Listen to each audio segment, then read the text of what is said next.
In a crisis situation, is our urgency to act always the right thing to do?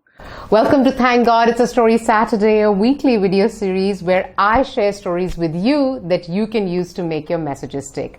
Today's story is from this book called Factfulness that I read just last year. And the story is about the author of the book, Dr. Hans Rosling. The year was 1981 and Dr. Rosling was posted in Nacala, which is in Mozambique.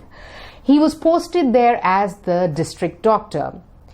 Dr. Rosling had spent a couple of days trying to diagnose hundreds of patients who had been infected by this unexplained disease which was causing for their legs to be paralyzed and in some severe cases turning them blind.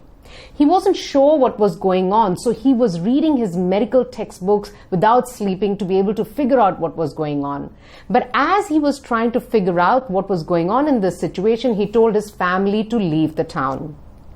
When the mayor of the district got to know that Dr. Rosling has asked his family to leave, he came up to Dr. Rosling and asked him, "Is this an infection and is it really serious? Why did you ask your family to leave?" Before Dr. Rosling could say anything, the mayor said, "Do I need to tell the military to block the roads?"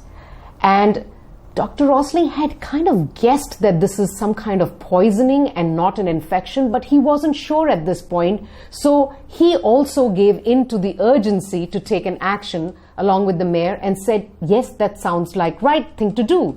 So the military was called and the roads were blocked, so no transportation would take place, no buses would leave.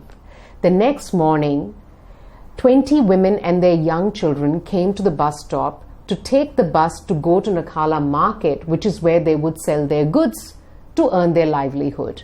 Now that day there were no buses because the roads had been blocked. So these women along with their children went to the fishermen and asked if they could take their boats and they could be dropped to the market in Nacala.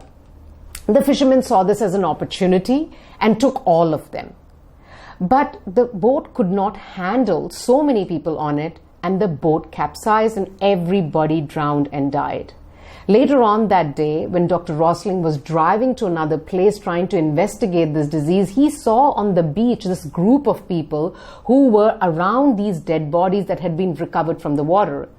He parked his car and he ran to the beach and he asked people what had happened. The people explained what had happened. Dr. Rosling felt responsible for the situation. He felt devastated and he felt like it was he who did this. He actually didn't tell the story for the next 35 years to anybody. He explains in the book how devastated he felt and how he just didn't know how to work for the rest of the day.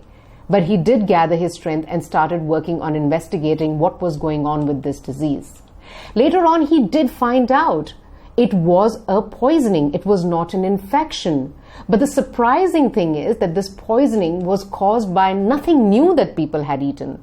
What had happened was that year, the harvest for cassava, which was the main local diet of the people, the harvest was really poor.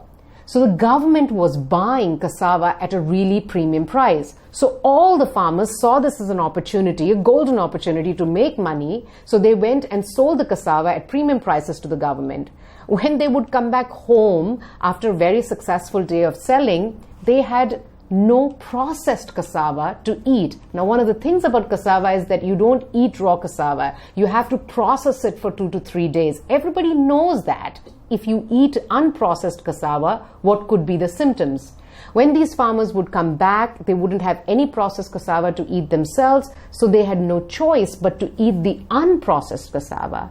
That day, when Dr. Rosling discovered this, he says in the book, it was 8 p.m., 21st of August, 1981. He went from becoming the district doctor to a researcher. In years to come, he would research societies, economies, food, and toxins and their relationship. Dr. Rosling makes a point with this story that sometimes in our urgency to act in an overwhelming situation, we don't analyze the situation properly because we give in to an instinct that he calls urgency instinct.